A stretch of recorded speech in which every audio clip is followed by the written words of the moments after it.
In the forgotten hills of East Texas, where dense pine forests collide with endless plains, there once existed a chain of camps promising redemption to the lost and condemned.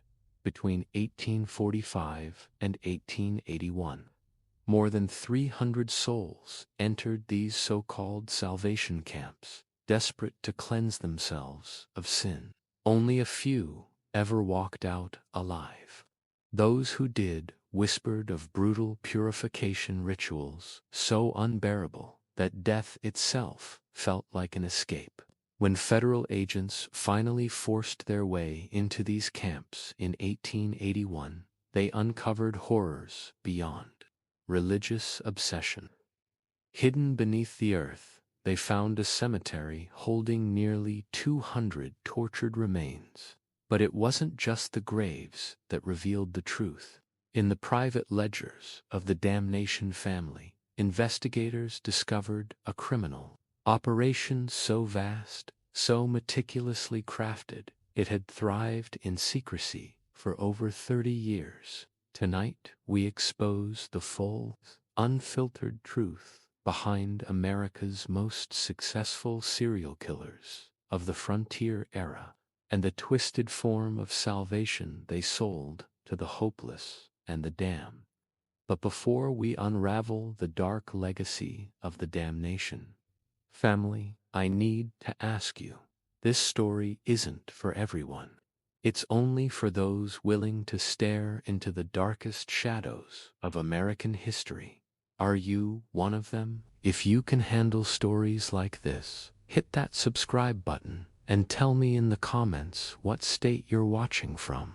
The truth we're about to reveal will shake everything you thought you knew about faith, justice, and what it cost to find redemption on the American frontier. It was the year 1845, and Texas had just become the 28th state after nearly 10 years as its own independent republic. The frontier was wild, raw, and ruled by desperation, a place where lost souls ran from their pasts, hunting for redemption or walking straight into ruin. Here, a man's word meant everything. Justice was often delivered by a noose, and religion burned through the towns like wildfire under the brutal summer sun. Along the dry, dusty trails that stitched together the far-flung settlements scattered across hundreds of miles, rumors began to rise. They spoke of 3 brothers offering something priceless to the broken and the damned: instant salvation, paid for through the purification of the flesh. The Damnation Family had arrived. Preacher Malachi, evangelist Cornelius, and prophet Jebediah.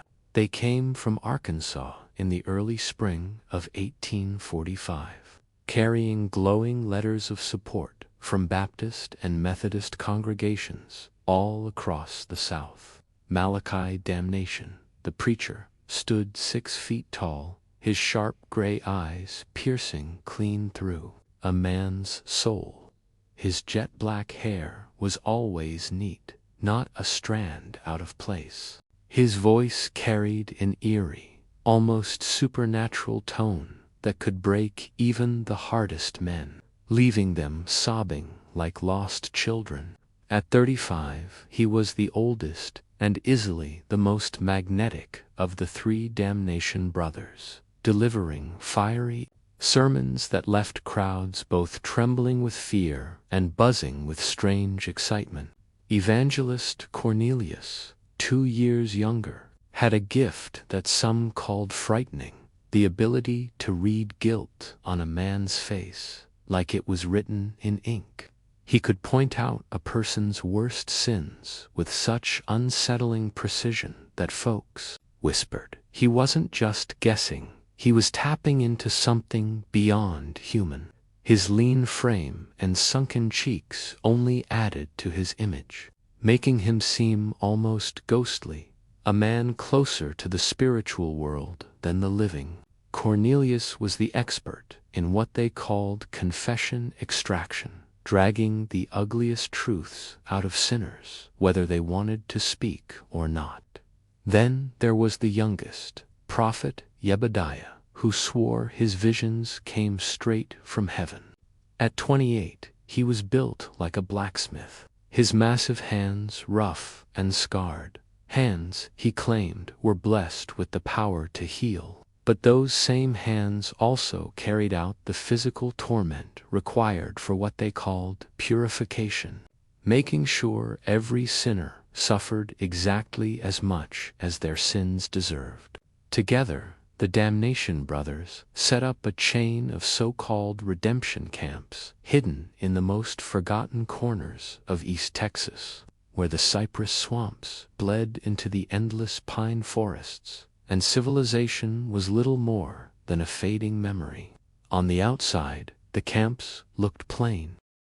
From a distance, the camps looked ordinary enough, canvas tents set up in perfect circles around rough wooden crosses, with a large fire pit at the center where the brothers delivered their fiery sermons to crowds of broken people. The crowd was exactly what you'd expect out on the wild frontier: cowboys escaping rustling charges, prostitutes desperate to flee vicious brothel owners, gamblers drowning in debt they couldn't pay, murderers on the run from vigilante hangings, and deserters from the bloody mess of the Mexican War or the constant battles with native tribes. But not everyone looked like an outlaw. The camps also pulled in plenty of so-called respectable folks, merchants trying to dodge fraud charges, politicians hiding from corruption scandals, and even regular people who honestly believed the stories about the brothers performing life-changing miracles. The Damnation brothers preached a brutal, no-nonsense gospel of immediate purification, a message that fit perfectly with the savage, unforgiving world of frontier life. Sin must be burned away like useless weeds in the fire, Malik would roar, his voice booming through the dark pines as the flames flickered against his sharp. The body has to suffer so the soul can rise to eternal glory. There's no easy way to salvation, only the hard, narrow road of pain that leads to paradise. Their fame for so-called miraculous transformations spread like wildfire across Texas, and even into nearby states. According to the stories that it became common to see reports in frontier newspapers claiming that men entered the camps as broken, sinful wrecks and came out completely transformed, calm as lambs, pure as mountain snow, ready to take the gospel to the farthest corners of the Wild West. But everything changed on a suffocating August night in 1847, when the first troubling story slipped out, though hardly anyone paid attention. A cattle driver named Samuel Hartwell staggered into Marshall, Texas, barely clinging to life, speaking in shaky, panicked whispers about what he'd seen at one of the redemption camps, hidden near the strange, swampy waters of Caddo Lake. Folks who'd known Hartwell before were stunned by how different he looked. Once a strong, rugged man in his 30s, he now looked skeletal and frail, like someone decades older. His hair, once jet black, had gone completely white. His hands never stopped shaking, and loud sounds made him jump like a frightened animal. But it was his eyes that chilled people the most, once bright and full of life. They now looked hollow, empty, like he'd seen things no human should ever have to see. His story was scattered, full of gaps, broken up by long, frozen silences where he'd just stare at nothing for hours. The town pastor who tried to help him said that every single night, without fail, Hartwell would wake up screaming about the pit of purification. And the screaming never really stopped. Even when his voice gave out, The fear still poured from his eyes, like a silent, endless cry. During the rare moments when his mind seemed clear, Hartwell told pieces of what had happened to him. He said he had arrived at the camp desperate for forgiveness after killing a man during a bar fight over a crooked card game. "They promised the pain would wash my soul clean," Hartwell whispered to Pastor William Matthews, barely loud enough to be heard inside the quiet church. "Brother Malachi." He looked straight into me, like he could see it all, not just the killing, but the things I never told a soul. Hartwell's voice cracked as he spoke of the secrets that Malachi somehow knew. The money he'd stolen from his own mother before leaving Arkansas. The pregnant girl he'd abandoned in New Orleans. Every sin, every lie. According to Hartwell, the so-called purification began the second you stepped into the camp. They took everything: your clothes, your money, your name. You were handed nothing but a scratchy burlap robe and expected to confess not just the sin that brought you there, but every dark thing you'd ever done. Brother Cornelius sat there with his ledger, Hartwell recalled, his words becoming flat, lifeless, like he was reading from a script burned into his brain. He wrote it all down, every word, and if he thought you were hiding something, Brother Yebediah, he'd help you remember. His hands, the things those hands could do. You can't imagine. Hartwell said some confessions dragged on for days. Or sometimes it lasted weeks, depending on how honest they thought you were being. Only when the brothers were convinced every dark secret had been dragged into the light, only then would the real purification begin. It started with starvation. 7 full days, nothing but water. And the whole time, you had to dig your own grave. Hartwell's voice shook, his whole body trembling as the memory played behind his eyes. It was supposed to be symbolic, dying to your old self. But the hunger, that wasn't the worst part. His words slowed, the fear curling around them like smoke. After the hunger came the trial of fire. His hands instinctively covered his arms as if shielding old scars. They used whips, leather straps with bits of metal stitched into them. Every lash, they said, it burned the sin off your flesh. But it wasn't just a few hits. It went on for hours, sometimes days. His voice cracked again. But the pain wasn't even the worst of it. Hartwell spoke of the final step, the burials. After the beatings, you were taken to the grave. You had dug, and they put you in it, covered everything but your face. You stayed down there, sometimes minutes, sometimes hours, buried alive, Hartwell whispered, his voice barely holding together. The brothers would stand over you, praying, saying you were dead to sin. His breathing quickened as he remembered, but some never came back up. His eyes widened, hollow and distant. Brother Malachi would say they were purified, called home to glory, but I saw their faces.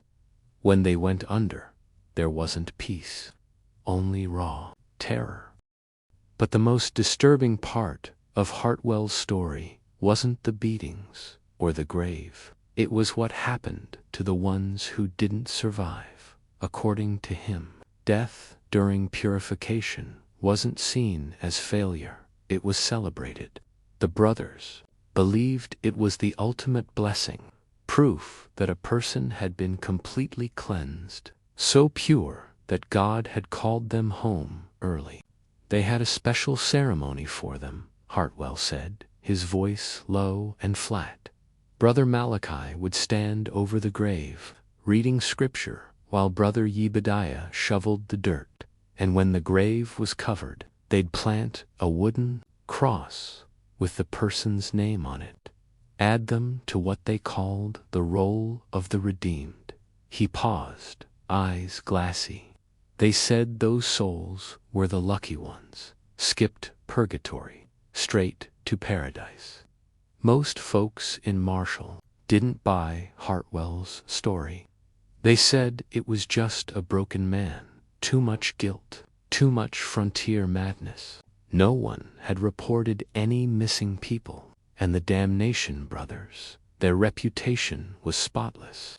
Letters from churches in Arkansas, Louisiana, Mississippi, testimonials from families swearing their sons and daughters had turned their lives around.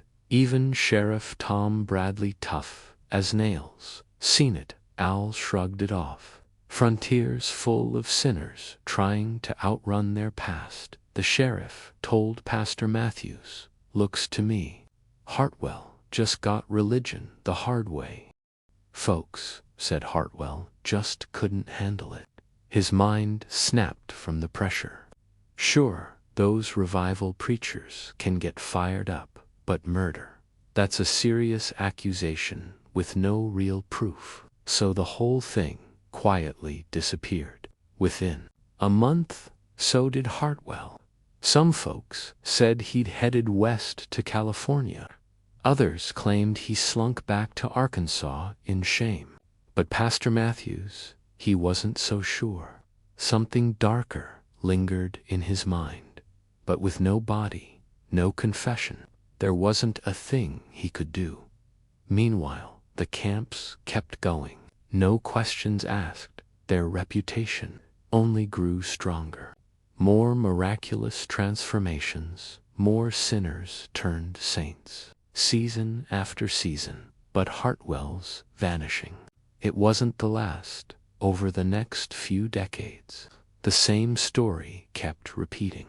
Desperate men and women showing up at those remote redemption camps. A little hope in their eyes, a lot of regret in their hearts, and then some returned home. Bright-eyed, preaching salvation to anyone who'd listen. But others, they were never seen again. Still, the Damnation brothers' fame stretched beyond Texas, beyond Arkansas and Louisiana. They bragged about saving over 1,000 souls, turning cutthroats and thieves into church-going missionaries, sending them into the roughest parts of the frontier to spread the good word. Letters poured into newspapers all across the South. Stories of lost souls redeemed, lives turned around. But if you paid close attention, every story sounded exactly the same. Weeks after they claimed to be reborn, these so-called transformed souls would suddenly feel called to go preach the gospel in far-off places. California, Oregon, the Rocky Mountains, even deep into dangerous Indian territory. Their last letters home always sounded the same, overflowing with religious excitement, begging for money to support their missionary work. But folks who really paid attention started noticing something wasn't adding up.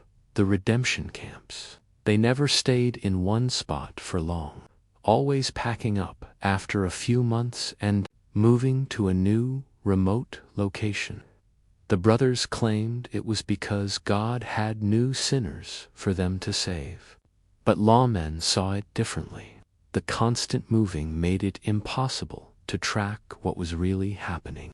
And on the wild frontier, stretched thin as they were, no sheriff had the time or manpower to dig deeper. What really set off alarms were the families, mothers, fathers, who sent troubled sons and daughters to the camps, hoping they'd come home changed. Instead, they'd get letters full of holy words saying their loved ones had been transformed, called to spread salvation in far-off lands. But those sons and daughters never heard from again. The brothers always had excuses, sometimes even faked letters to cover their tracks. But it was Mrs. Elenina Westbrook, a wealthy woman from New Orleans, who first stood up and started asking real questions when her son Thomas vanished. A young man drowning in gambling debts vanished after entering one of the redemption camps near Shreveport back in 1849.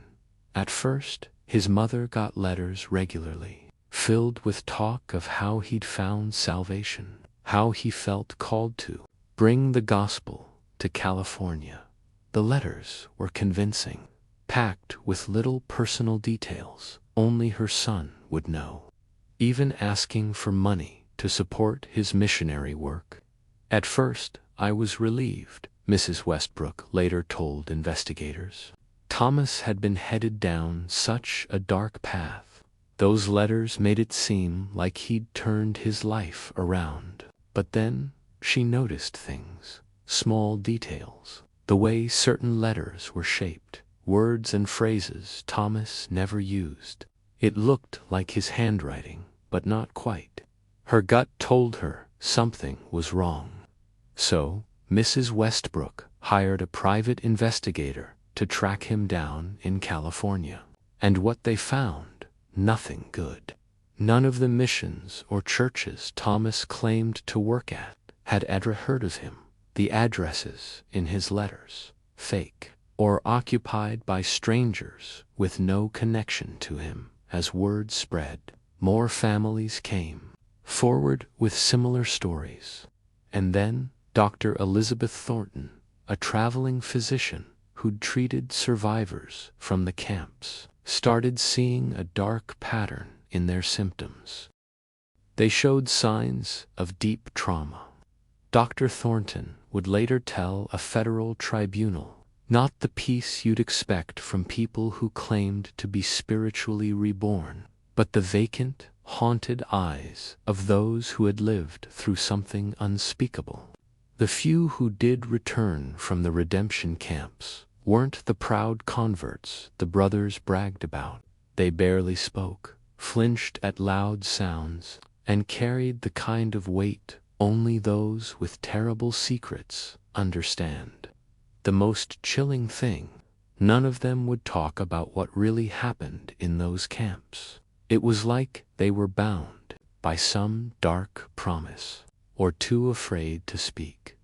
Dr. Thornton kept careful notes on the worst cases. Jacob Miller, a former outlaw, one of the rare survivors of the so-called purification, had all the signs of battlefield trauma. She'd seen it before in men who fought in the bloodiest wars. He woke screaming about the pit, about some ceremony they called ascension. But when asked for details, he'd just shake his head, whisper that some forms of salvation just aren't worth the price. And then there was Sarah Colby. She'd gone to the camps, hoping to change her life, left her children behind, and came home shattered. Her sister Mary told Dr. Thornton she'd sit for hours, staring into nothing, like her soul never really came back. She'd whisper prayers, but they weren't the kind you'd expect, not asking for forgiveness for her past, but begging God to forgive her for the things she had seen, not the things she had done, the things she had seen, but maybe. The most disturbing case was Reverend Peter Hawkins, a respected Methodist minister who went to the Damnation Brothers camp as an observer, not as a sinner seeking redemption. He wasn't there to be purified, just to learn, to see if their methods could be applied to his own church. But when he came back, he was just as broken as the rest. He wouldn't preach anymore, barely spoke to his congregation. When Dr. Thornton finally convinced him to talk, what he said chilled her to the bone. There are evils, Hawkins told her, that wear the face of righteousness. I went there looking for spiritual inspiration, and instead I found something that shattered my faith entirely. The brothers, they aren't men of God. They're something else, something that twists our need for hope and uses it against us. But when asked for details, Hawkins clammed up, refused to explain further, said even speaking the truth would put innocent lives in danger. The disappearances, the broken survivors, they kept happening right through the 1850s and into the 1860s. But when the Civil War broke out, the chaos made it even easier for the brothers to keep operating and hiding their darkness in plain sight. The perfect cover for the Damnation Brothers. That's what the war had been, with families torn apart, towns abandoned, and entire communities scattered. It was easy for people to disappear. No one questioned it. But when the war ended, so did the excuses. And for the first time, someone with real authority decided to pull back the curtain in the spring of 1879. Nearly 15 years after the last cannon fired, a young Texas Ranger named Captain James Morrison started connecting the dots. Morrison wasn't like the local sheriffs who'd tried and failed before. He had a background in military intelligence, sharp, focused, and he saw the pattern. Disappearances followed. It was like they cast a shadow across the map, vanishing without a trace. Morrison got involved after a formal complaint from Senator Charles Whitman of Louisiana. His nephew walked into a damnation camp near the Texas border and never walked out. But Morrison had something those other investigators didn't: the full backing of the Texas Rangers, jurisdiction across state lines, real resources. "Something's off here," he wrote in his first report. "The brothers connected to these redemption camps. And that didn't even count the missing from earlier years, or the places where records barely existed." Morrison kept digging, interviewing anyone who'd ever sent a family member off to one of those camps. The stories felt like copies of each other. Someone seeking redemption joins the camp. Weeks of hopeful letters follow, all about their transformation, about how they've found God. Then silence, the last letter, always the same: they've been called to missionary work in some far-off place. A noble reason to vanish, except when Morrison tried to track them down, nothing added up. Letters sent to the addresses bounced back. Churches in those areas had never heard their names, and the worst part, those glowing testimonials plastered across redemption camp flyers. Morrison got his hands on a few and spotted it instantly.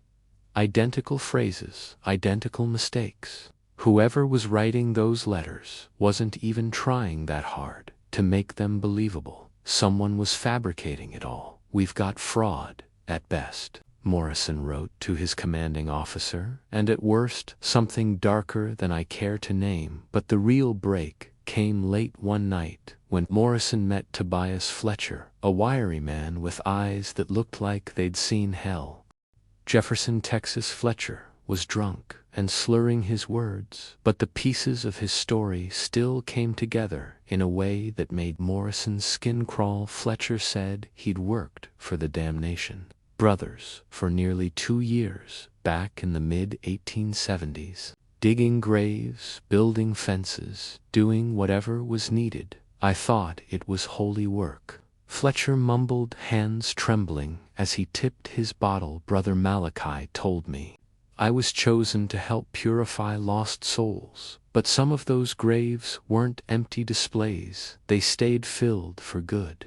He'd say a prayer over them, talk about salvation, but I knew what we were really burying down there," Fletcher said. His job wasn't just digging the empty ceremonial graves they used for their so-called purification rituals. It also included getting rid of the bodies of those who ascended During the process, the brothers claimed these people had been so completely cleansed that God took them straight to heaven, but Fletcher had buried enough bodies to know a lie when he saw one, the bruises, the broken bones, the way Brother Yebediah worked with his hands. Fletcher's voice dropped to a whisper. They called it healing, but I saw what those hands could really do. He could keep a man alive for days just to bleed every secret about family, money, property.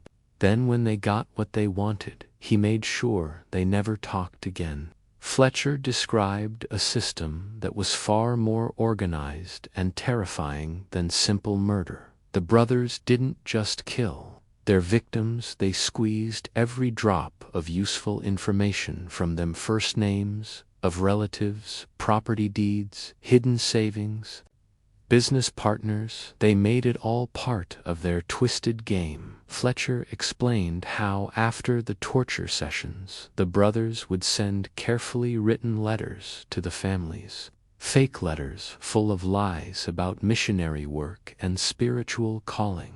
The letters always included reasons why the person couldn't come home, yet always included ways to send money, and the families, they believed every word. Some kept sending money for years, thinking their loved ones were off in some distant land, serving God, never knowing they were rotting in an unmarked grave. When Morrison asked Fletcher where these graves were, the man froze. The cocky, drunken attitude vanished, replaced by a cold, raw fear. His eyes darted round the tavern like he expected the Damnation brothers to step out of the shadows. They got eyes everywhere. Fletcher whispered, his voice shaking. People who start digging too deep into their business, they vanish too. I shouldn't be saying this. I never should have said anything. God, forgive me. I never should have.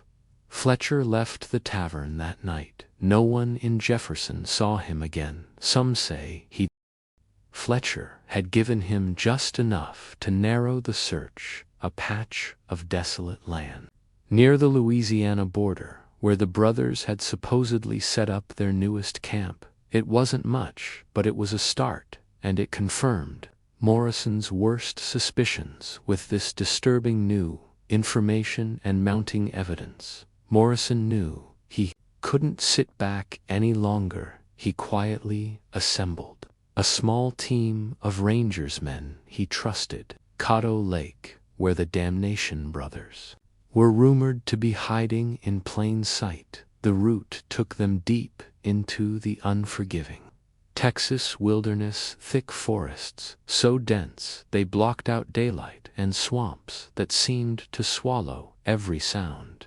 Morrison's team was hand-picked. Sergeant Bill Crawford, a scarred veteran who'd seen the worst of the frontier.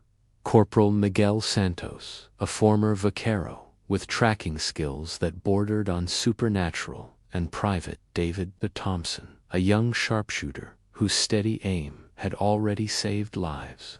Each man understood the risks and the need for absolute silence. As they closed in, Morrison noticed unsettling signs everywhere.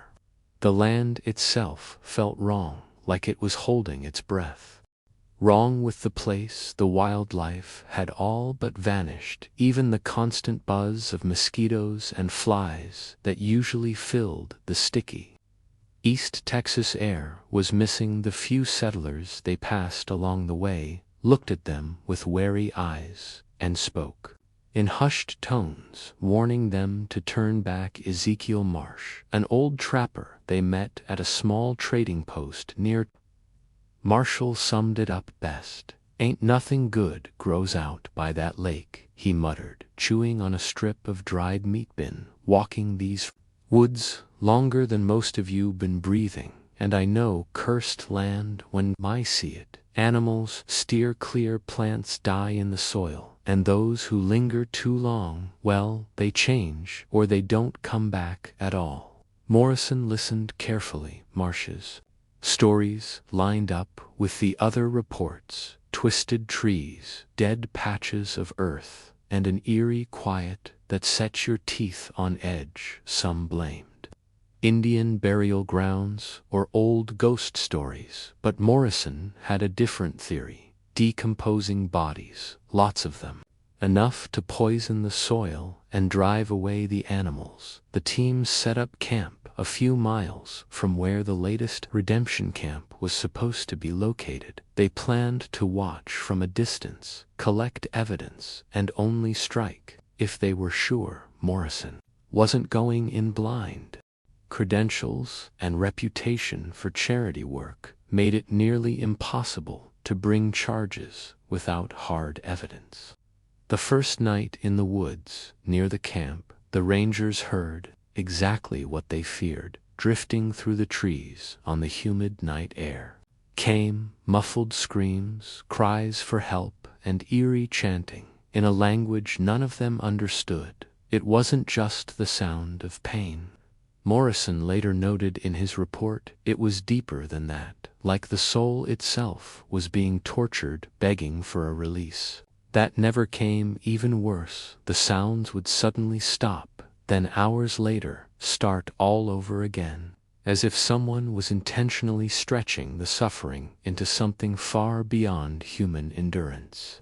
Into the dirt and the low hum of ceremonial singing at sunrise, Morrison led his men on a cautious patrol of the surrounding area. What they saw made their blood run cold. Graves, dozens of them scattered through the trees like a grim harvest, too many to explain away as part of some symbolic religious act. Morrison stopped counting after he passed 60, each grave freshly turned, each marked with a crude wooden cross sticking up like skeletal fingers from the soil. The realization hit hard.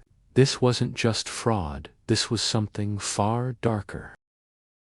Credentials and reputation for charity work made it nearly impossible to bring charges without hard evidence. The first night in the woods near the camp, the rangers heard exactly what they feared. Drifting through the trees on the humid night air came muffled screams, cries for help, and eerie chanting in a language none of them understood. It wasn't just the sound of pain.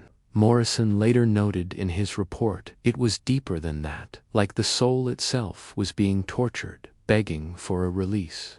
That never came. Even worse, the sounds would suddenly stop, then hours later start all over again, as if someone was intentionally stretching the suffering into something far beyond human endurance. The cries mixed with the sound of shovels cutting into the dirt and the low hum of ceremonial singing at sunrise.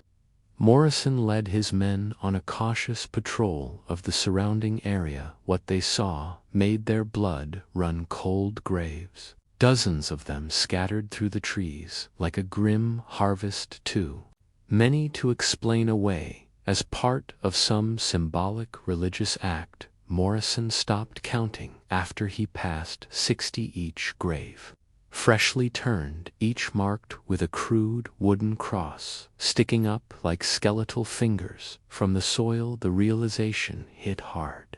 This wasn't just fraud, this was something far darker.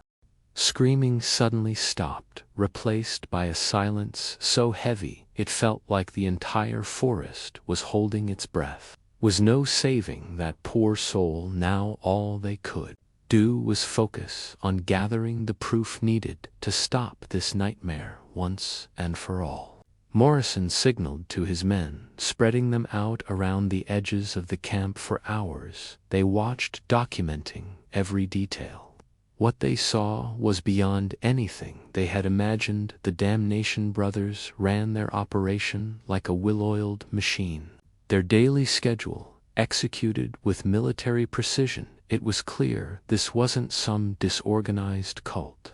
It was a calculated criminal enterprise disguised as faith. The rangers took careful notes, knowing this evidence could bring the whole thing crashing down. As the hours passed, Morrison's team uncovered layer after layer of disturbing activity. The mornings began with what looked like a genuine church service, hymns, prayers, and scripture readings. Newcomers. The masks slipped, bit by bit, the smiling preachers. The warm welcomes all replaced by the quiet, systematic cruelty that defined this place.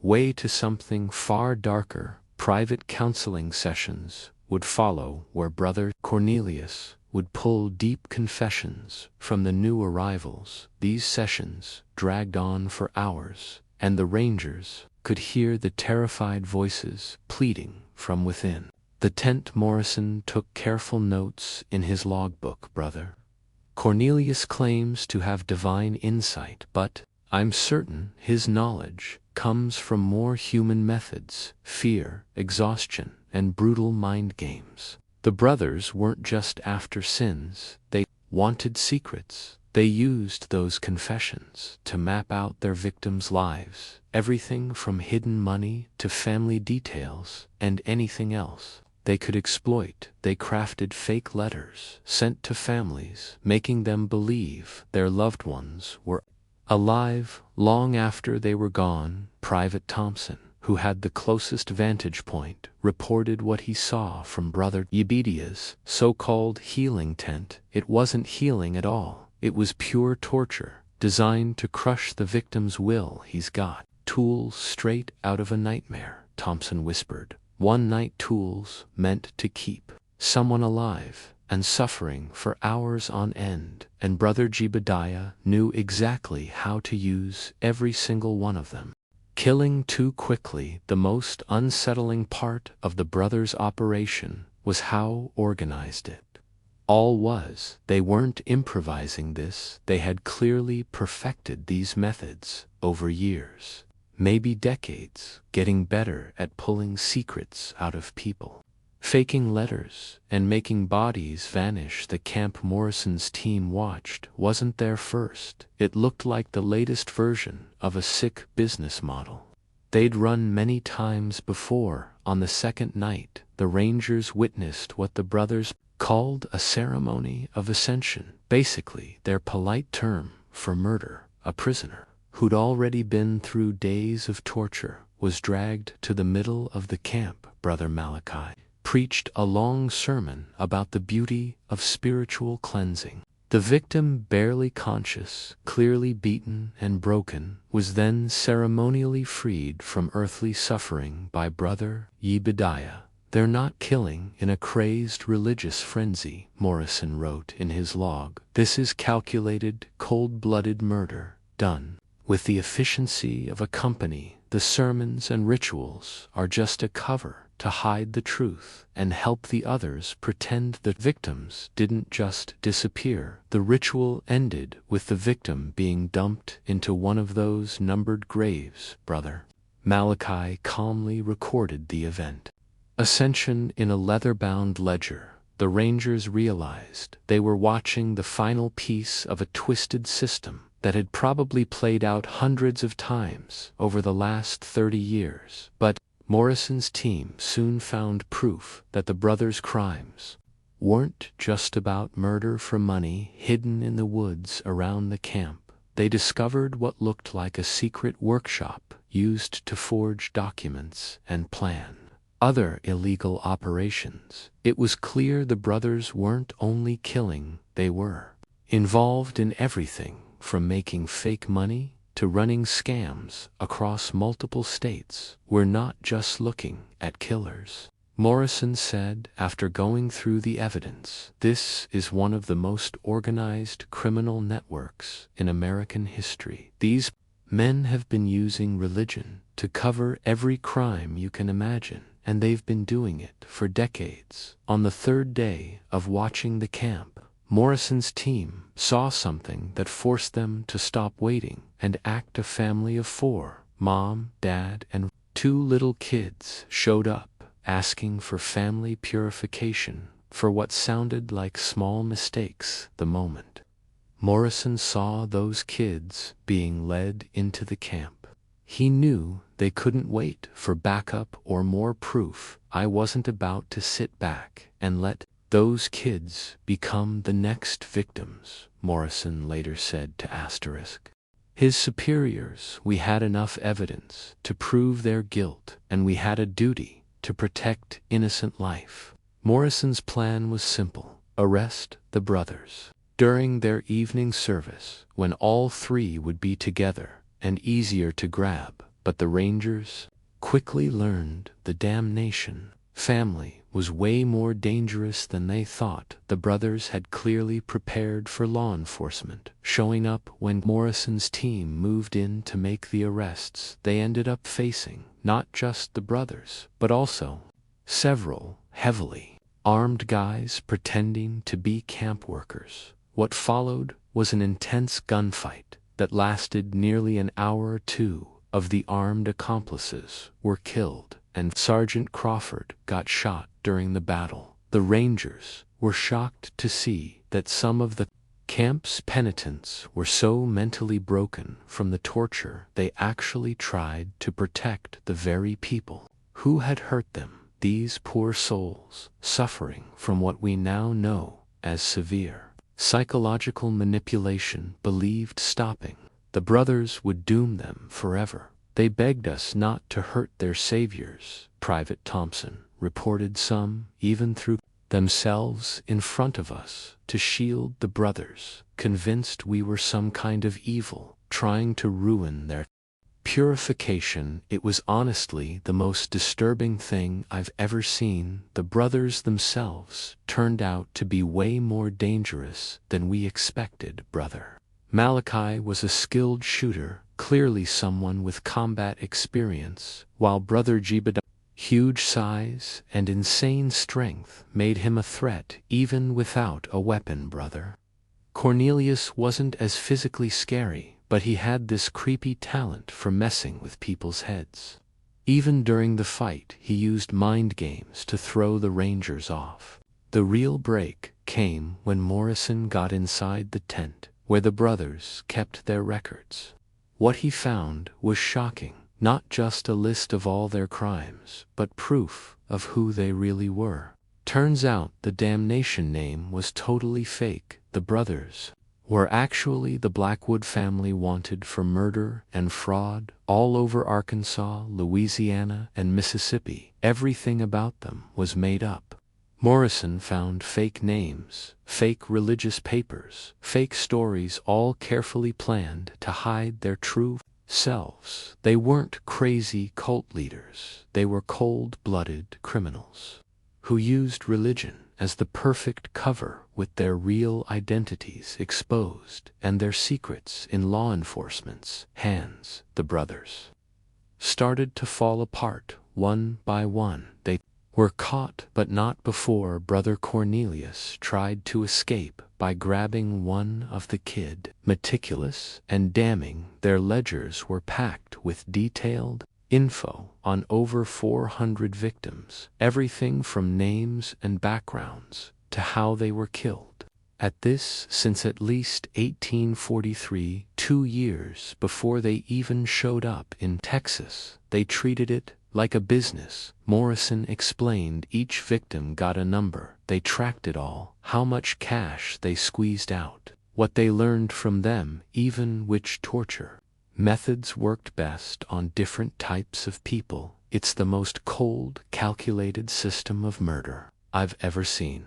The physical evidence was just as sickening when they started digging up those numbered. Most of them showed clear signs of brutal torture before they were killed. The victims were all different ages, from teens to old folks, men and women from all kinds of backgrounds, from Austin and New Orleans. What they found proved how twisted these guys were. They'd clearly studied the human body and how the mind works. Dr. Thornton explained their torture methods were designed to drag out the suffering for as long as possible. The worst part for investigators was realizing the brothers had been experimenting with different torture methods. They weren't just trying to get info or money. Morrison explained it looked like they were trying to perfect new ways to break people Some of the victims clearly went through multiple torture techniques over days, maybe weeks, like their pain was part of some twisted science experiment. This wasn't just about greed, Morrison said. I'm convinced these guys enjoyed causing pain. The whole religious thing wasn't just a disguise. It gave them an excuse to be monsters and brought in a constant stream of vulnerable people. The workshop we found proved just how deep their crimes ran. Besides the fake IDs and forged papers, there were printing plates for counterfeit money.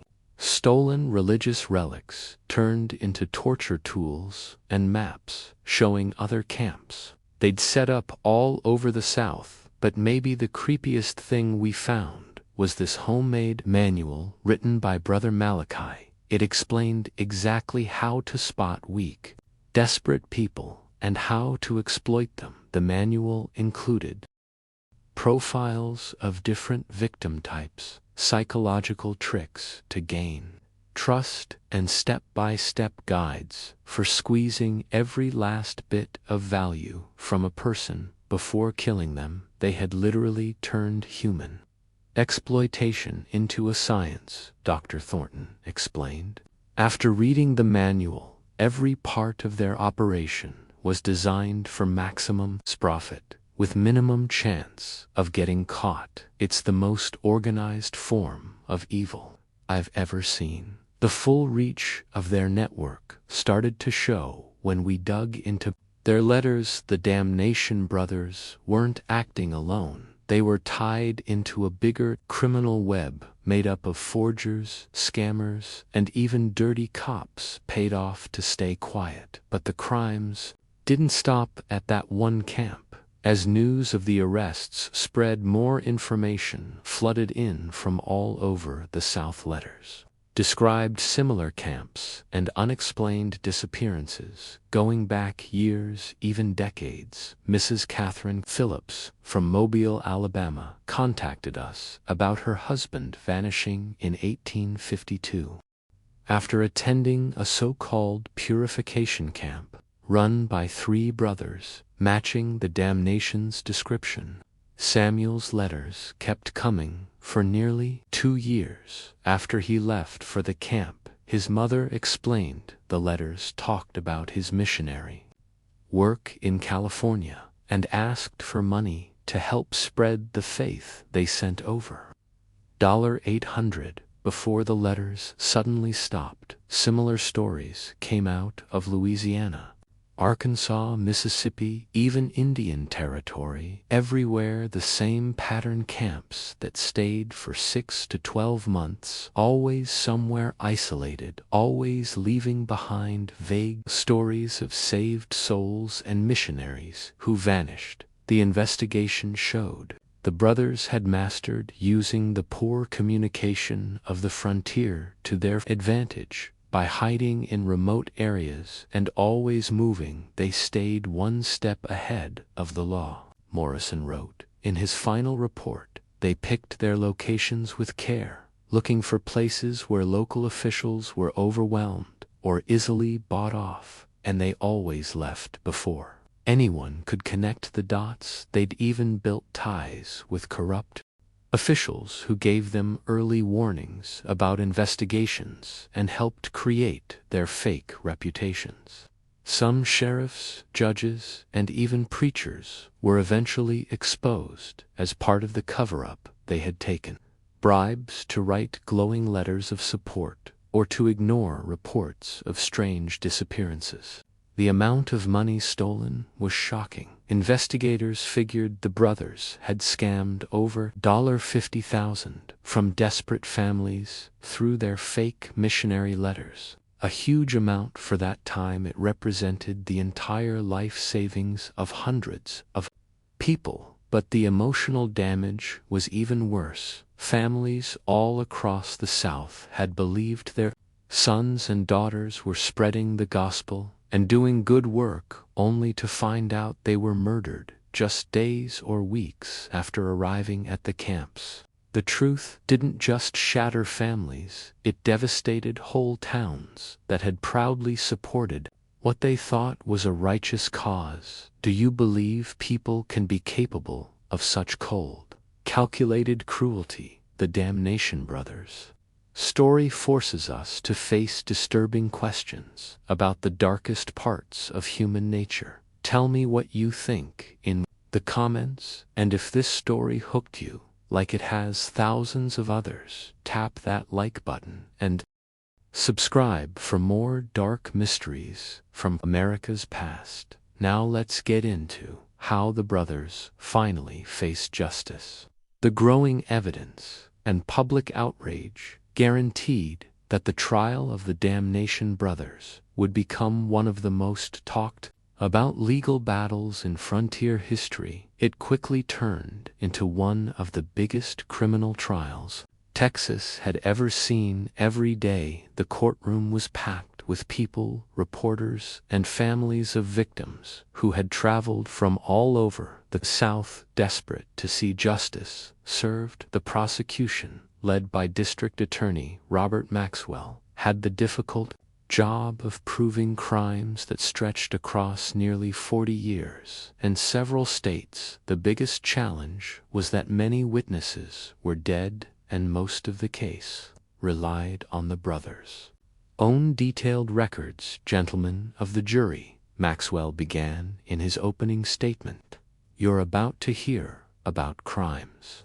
so cold, so deliberately evil, they will make you question what people are truly capable of." The defendants hid behind religion while chasing money, power, and their own sick desires. The defense attorney, James Withington, tried to paint the brothers as confused religious fanatics who honestly believed their extreme actions were part of a greater purpose, even if misplaced spiritual fervor. Worthington argued that the brothers had truly believed they were saving souls, and that any deaths had been coincidental results of over-the-top religious devotion. "My clients are guilty of extreme passion, maybe even criminal recklessness," Worthington claimed, "but they are not the cold-hearted murderers the prosecution paints them to be. They are men who got so caught up in their mission to save souls that they forgot the boundaries of human law." This defense quickly collapsed once the prosecution started bringing in survivor testimony and reading parts of the brothers' own journals. The precise way they carried out the crimes, the careful money tracking, and proof of planned torture completely shattered the idea that religion was their only motivation. Brother Malachi's testimony destroyed the defense even further. Instead of showing regret or hiding behind religious excuses, he spoke with chilling pride about how organized their crimes had been and how easily they avoided capture for so long. "We offered a service society desperately needed but was too afraid to admit," Malachi said in a calm, cold voice. "The frontier is full of lost people with no direction, no purpose, no future. We gave their meaningless lives meaning by allowing them to contribute to something greater than themselves." When questioned by the prosecution about the torture and killing, Malachi's reply stunned even the seasoned courtroom reporters. "Death comes for every man. We simply ensured these particular deaths served a valuable purpose. The money we gathered funded important efforts that these individuals could never have achieved on their own." Brother Cornelius showed no more remorse during his time on the stand. He spoke in detail about his techniques for getting confessions and financial details, his tone calm, like he was presenting a business plan rather than admitting to murder. "People want to confess," he said flatly. "They carry guilt that poisons their spirit, and they welcome the chance to let it go. My skill was knowing how to help them push past the fear of telling the full truth." Brother Yebidia's testimony was maybe the most chilling as he talked about his torture methods. "With the pride of a master craftsman, pain teaches," he said, It strips away the lies and shows the truth. My hands were blessed with knowing just how much pressure to apply to get the result we needed. The prosecution's case was strengthened by testimony from Dr. Elizabeth Thornton, who offered expert medical analysis of the victim's injuries and the advanced torture methods used. These men had clearly studied human anatomy and psychology. She explained their techniques were carefully crafted to extend suffering while keeping victims alive for as long as possible, the work of trained professionals, not misguided religious believers. The most impactful testimony came from the few survivors who had endured the brothers' so-called purification process. These witnesses described in painful detail the torture, psychological control, and systematic killings they experienced in the camps. Samuel Hartwell, the cattle driver whose 1847 report had first raised alarms about the camps, returned to testify. Though still visibly haunted by the trauma, his explanation of the purification process gave the jury a chilling look at how the brothers truly operated.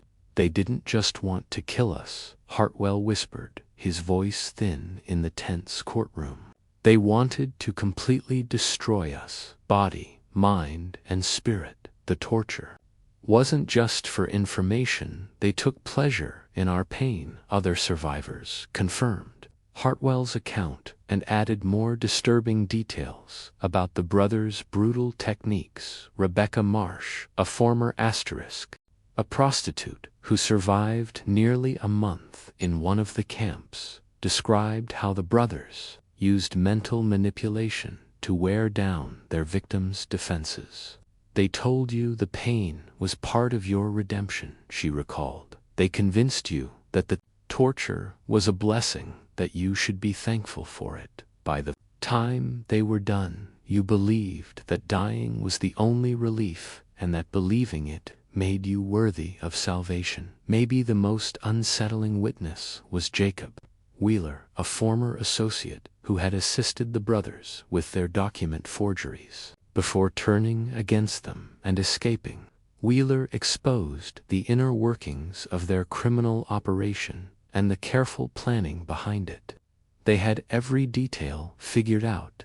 Wheeler explained they knew how long they could stay in one area before people got suspicious, and they had backup plans for every single camp in case authorities started asking questions. Wheeler's account revealed that the brothers had been preparing to take their operation west to California and Oregon, where the gold rush had drawn thousands of people desperate for a new start. "The western frontier was perfect for them," he said. "So many people traveling with money and no close family to notice when they vanished. If they vanished, one of the most jaw-dropping moments of the entire trial happened when the prosecution exposed the brothers' real identities, and their hidden past. Court documents from Arkansas confirmed that the so-called Damnation Family were actually Jacob Cornelius and Josiah Blackwood brothers, who had been fugitives wanted for murder and fraud since 1841. The Blackwood brothers had started out running cons in Little Rock, Arkansas, before moving on to far worse crimes. Their first known murder happened in 1842 when they killed a wealthy merchant who caught on to their scams. Instead of facing prison, they escaped west and stole the identities of dead preachers whose papers they found in the ruins of a burned church. Everything about their so-called ministry was a calculated lie, Prosecutor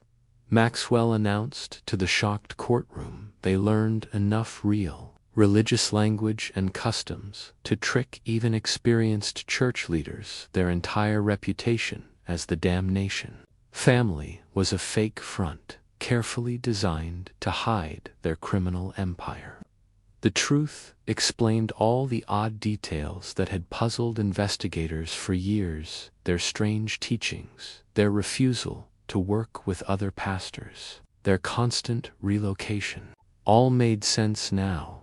Made sense when seen as the actions of criminals hiding behind fake names. DNA testing also showed that the man going by Yebediah Damnation wasn't even family to the Blackwood brothers. Court records proved Yebediah was really Walter Grimm, a former soldier kicked out of the army for abusing prisoners. During the Mexican War, Grimm had teamed up with the Blackwood brothers sometime in the late 1840s and became so important to their crimes that they made him part of their fake family. After less than 3 hours of talks, the jury returned guilty verdicts for all 3 of them. The evidence was so clear and the crimes so horrifying that there was no chance they'd walk free. Judge Harrison Caldwell, a tough judge known for frontier justice, handed down sentences that matched the shocking level of the crimes. In my 30 years as a judge, he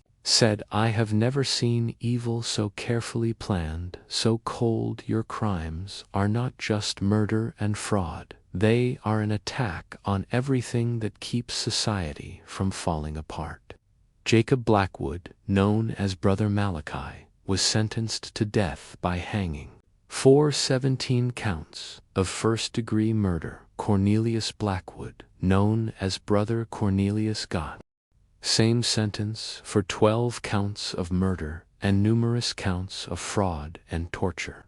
Walter Grimm, Brother Yebediah, was sentenced to death for 23 counts of murder, making him responsible for more confirmed deaths than either of his partners. The sentences were carried out on November 15, 1882, before a crowd of over 2,000 spectators who had traveled from across Texas and the surrounding states to witness the executions, even on the gallows. The 3 men showed no remorse for their crimes. Jacob Blackwood's final words were characteristic of the arrogance he had displayed throughout the trial. We gave meaning to meaningless lives and purpose to purposeless deaths. History will vindicate our methods, even if contemporary society lacks the vision to understand them. Walter Grimm spoke last, and his final statement sent chills through the assembled crowd. There are others like us out there. We were not unique. We were simply more successful than most. The frontier breeds predators, and there will always be those who know how to exploit the desperate and the damned.